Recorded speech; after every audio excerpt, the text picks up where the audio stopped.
So kung kayo'y taong layas at mahilig maggala, ito ang power station na para sa inyo. So ito guys ay sakto sa top box. Ayan, so malaki pa guys.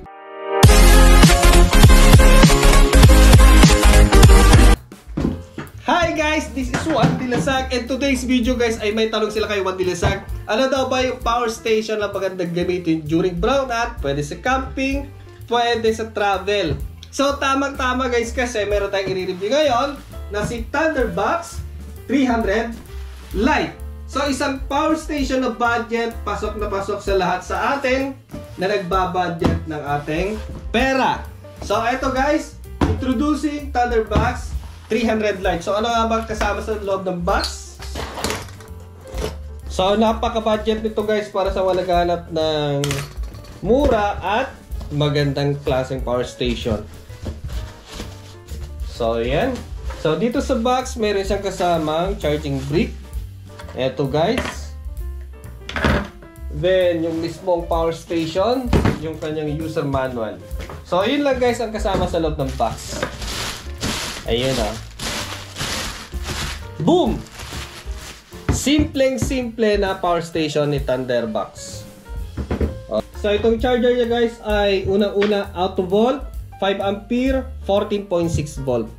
So pwede rin natin gamitin sa ibang mga power station ni Thunderbox. Ito pwede rin natin gamitin dito pang charge. Goods! Yeah! Mabigat! Ang bigat niya. Kahit Metabani, pwede rin. Oh, ayos! Pwede. So pwede natin pang charge kahit anong klaseng power station. Yan o. At meron siyang blower. Ayos. At aside sa AC charging, pwede rin natin siya guys i-charge kung makulimlim, brownout. Pwede siya i-charge gamit ang generator. Pero kung sakaling malakas yung araw, pwede rin siya guys i-charge gamit ang solar panel. So meron siyang XT60 input dito. For a maximum of 18 volt, 200 watts maximum. Pero kung sakaling makulimlim at may kuryente, so pwede naman natin i-charge gamit ang grid. So yung battery nito guys ay naka-lithium iron phosphate na po siya. Ayan. So ang battery capacity nito guys ay 12.8 volt, 24 ampere, a total of 307.2 watt hours. Kaya pala bigat. You know, kahit maliit, naka-lithium iron phosphate na po siya for a budget price. At yung inverter nito guys ay kayang mag-provide ng 220 volt AC, 300 watts, at yung sinabi ko na guys, napakasulit itong power station ni Thunderbox Lite 300 kasi yung output nito ay pure sine wave na po siya. At siya nga pala mga lods, para sa mabibili na ganitong power station ni Thunderbox 300 Lites, ang presyo po nito sa Lazada at Shopee ay nasa 6,299 pesos. Yan.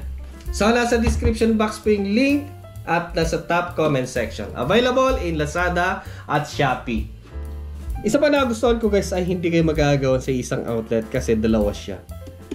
Ayan. So meron siyang button dito na isa, dalawa, tatlo, apat. Ito yung kanyang power button. Long press. Meron siyang display, makikita natin yung status ng battery. 14.6 tapos 100%, then yung kanyang wattage sa output. At yung mga display dito kung ano yung mga work mode na gagamitin natin. Subukan natin AC. Ayan o. Meron siyang blower sa ilalim. So i-check natin yung kanyang output. AC. Yan. So, check natin. 227.28 volt. Sa kabila, parehas.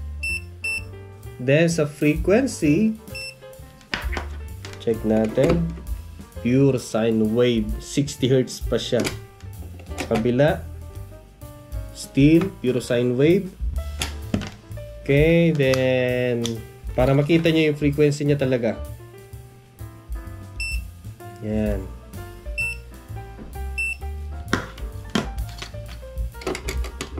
Frequency ay 60. Parehas. 60 Hz. Okay, na kaya mag-deliver ng 300 watts na AC. So, gusto naman natin mag-charge ng phone na hindi na gumagamit ng AC para makatipid tayo ng battery. Meron naman siyang output guys para sa mga USB-A at USB-C. So, dito sa USB-A ay 5 volt 3 ampere. USB-C ay meron siyang 5 volt 3 ampere. So, kung paanda rin natin, push and off. So, subukan muna natin sa type C. Mas maganda naka-off yung phone natin. Ayun o. 1. Tapos, isa pa. USB-A. Ayun. Nanginig. Nanginginig pa. Isa pa. So, pwede natin gamitin guys ng sabay. Yung AC at pang-charge ng phone. Then, yung pang-charge ng AC. Kung sakasakaling meron tayong pang-charge gamit ang AC. Ayan. So, 4 yung naka-charge. Then, pwede rin natin gamitin yung kanyang DC output na 12 volt 5 ampere. So, pwede natin i-on yan. Ayan. Naka-on pala. Patayin natin. Ganun. 12 volt 5 ampere. So, pwede tayo mag-electric fan gamit ang DC. Or kung gusto mo naman, may ilaw ka pa, pwede rin yan guys kung may ilaw ka na pang 12 volt or AC, pwede naman. Ayan o. Buwanag o. Boom. Diba? Ayan. So, dito, mariread yung kanyang wattage. Naka 65 watts na tayo. Ayan o. Malakas yung hangin ng electric fan natin, painahan natin. Okay, so very good, very good. So good. Subukan natin kung gagana ba siya na kahit naka-charge. Try natin. Para maliwanag. Hindi ko pa kasi nasubukan. Fresh na fresh, front to box. So saksak ko sa AC. Meaning kung gagana na meron siyang fast-through charging gamit ang AC, pwede rin sa DC. Subukan natin. Then, habang nag-charge. Ayun o! Pwede! Remain 13.1, 13.2. Tumaas siya ulit. So, pwede siyang gamitin habang nag-charge. So, hindi naman siguro, awkward naman siguro na gamitin natin siya habang nakasaksak sa grid. Mas maganda sa AC. Sa solar pala.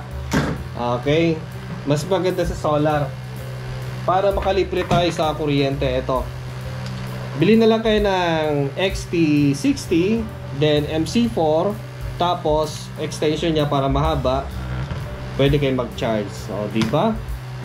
So, supported siya ng pass-through charging habang ginagamit mo.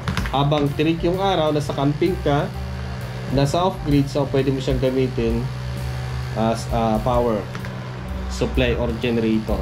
Napakaganda kasi ng ganito guys kasi unang-una, wala siyang ingay. Walang ingay yung generator mo. Libre from sunlight. Portable. Madadala mo kahit saan. Patayin natin yung AC, maliwanag masyado. At higit sa lahat ay matagal yung lifespan ng battery niya kasi nga lithium iron phosphate. So tumatagal siya ng 4,000 cycles. So napakatagal na gamitin yan. Hindi po siya lead acid, hindi po siya kung ano man. So napakaliit pero naka lithium iron phosphate. Sulit na power station. Maraming lamok kailangan natin sa ating camping, lalo na kung gagawa tayo ng maraming lamok pambugaw. Ayan, pwede. Plus, may matakaw sa kuryente. Gusto natin magtipid, palitan natin ng LED. So, habang may electric fan tayo, meron din tayong ilaw na napakaliwanag, 40 watts. Boom! Then, yung kapitbahay natin, kailangan niya ng electric fan sa kabilang camping. Bigyan natin ng electric fan. O, diba? Ang lakas. Di na naririnig yung aking sinasabi. O, sabay. Pwede tayo mag-charge ng cellphone.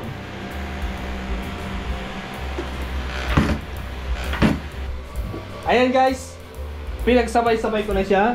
Charging ng cellphone, electric fan, AC, ilaw na pang LED na pang AC, tapos yung ating DC fan.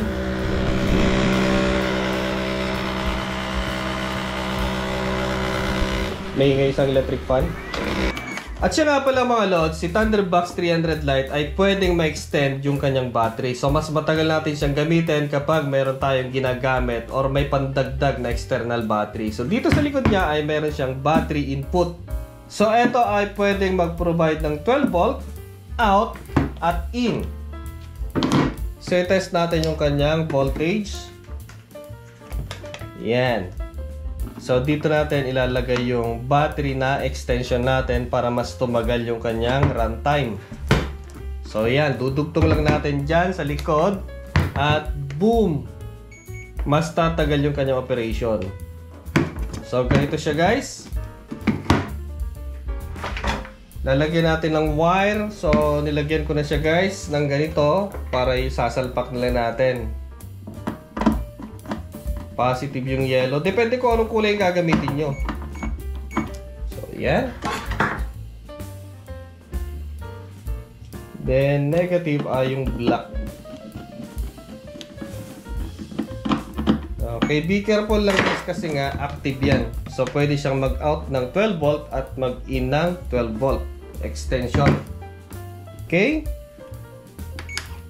So yan, subukan natin ilagay sa ating battery. So ito guys yung pinakamalit na battery kasi dito, kaya ito yung gagamitin natin. Mas malaki, mas matagal. So mas maganda para makita niyo yung effect, panta rin natin. Saksakan natin ng ilaw na ganito. Okay, so i-on na natin yung AC. Ayun o. Then idagdag natin. Mapapansin nyo guys, lalakas yung kanyang ilaw. So ibig sabihin, idagdag na natin yung isang battery. Ayan o.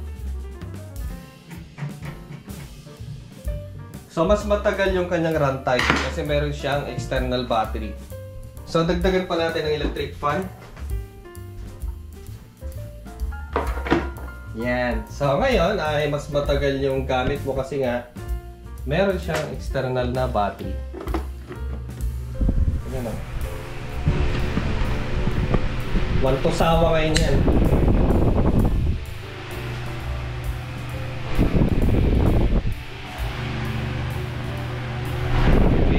Ang laki ng battery. So pwede naman guys yung mga flathead na idagdag kung sakasakali na kailangan mo. O kaya yung ano, meron kayong cigarette lighter outlet sa inyo sasakyan, i-DIY nyo na lang tapos ilagay nyo dyan. Basta aware kayo sa polarity ng wire, pwede. O diba? So lahat magagamit mo rin mas matagal. So ngayon, 1 to sawa yan maghapon. Ngayon naman guys ay subukan nating i-charge gamit ang solar panel. So ito ay support naman siya hanggang 200 watts. Tapos ilagay natin yung battery, ilagay natin ng ilaw na load, tapos isang electric fan. So mag DIY na lang kayo guys ng MC4 para may connect nyo sa solar panel na pwedeng matanggal na mabilis kaysa yung dinudugtong natin na direct. So isaksak natin dito. Check natin kung automatic na ma-detect niya. Ayun, automatic siya guys. So ngayon ay 1 to sawa na yung gamit natin dyan. So subukan natin, i-on yung kanyang, yan, then yung AC, then yung ating ilaw sakaling mag-ilaw tayo sa labas. Ayan o.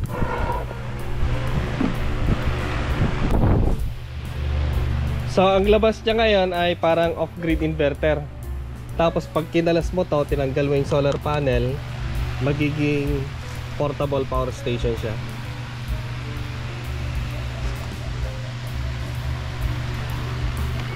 Oh, di ba?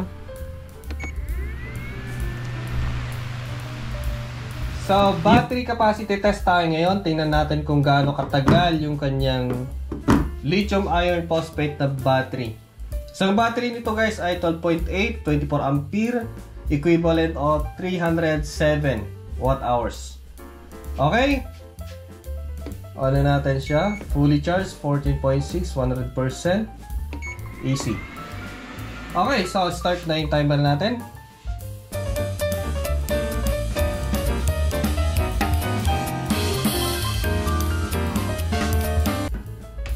So, nakakuha tayo guys ng 7 hours and 8 minutes sa ating load test na 40 watts.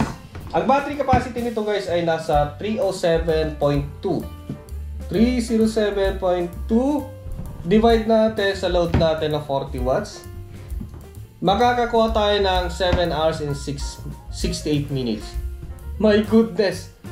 Supposed to be, nasa 10 to 15% sana ang kakainin ng inverter nito. Pero nakakuha tayo ng 7 hours and 8 minutes. Grabe! 98% ang capacity ng kanyang battery. Lupet! Tapos, sa ating charging naman ay umabot lang siya ng 6 hours. Mahigit 6 hours. Lupet na power inverter na to or power station ni Thunderbox. Ang kunat ng battery niya. Lupet. So, hindi natin pwedeng tapusin tong video na to na hindi natin nakikita ang loob ni Thunderbox 300 Lite. So, buksan natin. Napakasimpleng power station guys, pero grabe yung kanyang battery. 98% ang capacity na pwede nating makuha sa kanyang battery. Grabe. Yung iba kasi kumakain ng 10 to 15% kasi nga sa kanyang inverter. Yun yung mga power loss niya. Pero dito 307 sa 40 watts. Nagtataka nga ako kahapon ba't ang tagal? Ang tagal na ano siya. Ang tagal niyang dinischarge. Okay, pero sa akin guys, para sa akin, wag niyong iabot sa ganon na kung maaari, accurate naman yung display nito guys eh. Pag nakita niyo may dalawang bar pa sa bilog na yan, yung bilog dito pag may dalawang bar pa, wag niyo nang isagad. Kasi nga, hindi maganda sa battery yan. So, tinesting ko lang talaga hanggang sa namamatay yung ilaw para makita natin yung talagang total capacity ng kanyang battery. So, pwede nating sabihin 95%. Pero talaga napakasulit pag 95% na to. Grabe. Yun know? Oh, laki ng battery pala guys oh. Ang laki ng battery niya oh. Diba? Napakasulit. Lithium iron phosphate po yung kanyang battery. You know? Galing. So, una nating tatanggalin ay sa kanyang connection sa kanyang inverter. Ito po yung kanyang inverter. Pure sine wave na inverter. 300 watts. Talin natin dito.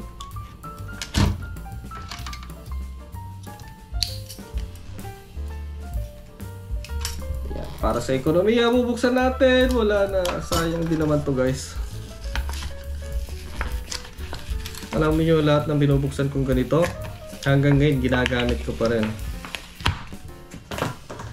Yan. Si Vito, si Apex, hanggang ngayon, ginagamit ko pa siya. Yan. Iba kasi pag talagang meron tayong ginagamit na pang backup. Yun. So, balot na balot siya. Iingatan ko kasi ibabalik ko din lang yan. Mahirap pag sayang din naman eh. Yun o. Silipin lang natin kasi ang format niya ay nasa 12.8 volt. Kung anong klaseng battery ginamit.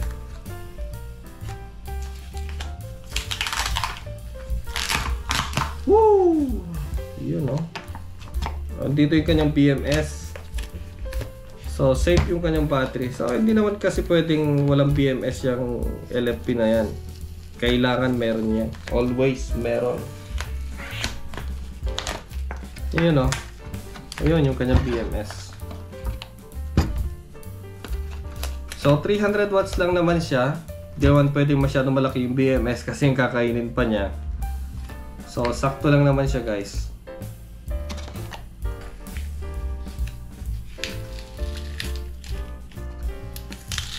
Okay. Yan guys. Cut natin dito. So wala na isang bandage. So ito yung ginamit na battery. 32700. 6000 mAh or 6 amp ang isa. So pasensya na guys, hindi maganda sa close shot yung ating camera. 3.2 volt.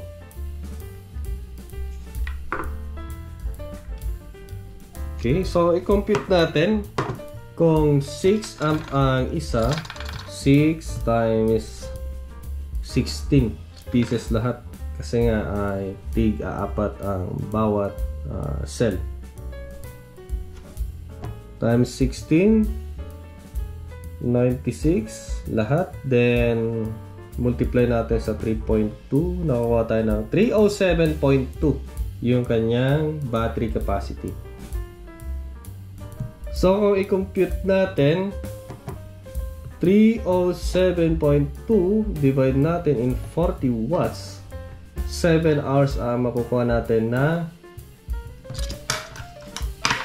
capacity. Pero nakakuha tayo ng 7 hours and 8 minutes. Grabe ang kurat na battery niyan. Galing.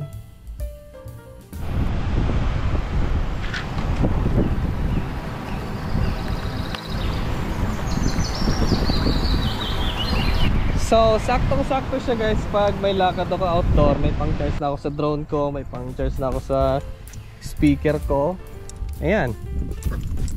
So, kahit na wala ako sa bahay, out of grid ako, may pang-charge pa rin ako ng mga gamit ko, mga cellphone, mga tablet. Ayan. Okay, so para sa mga interested na bumili ka nitong power station ni Thunderbox, nakalagay po sa description box at sa top comment section. Okay. Inabot na naman tayo ng hapon at uwian na naman. Ganda dito.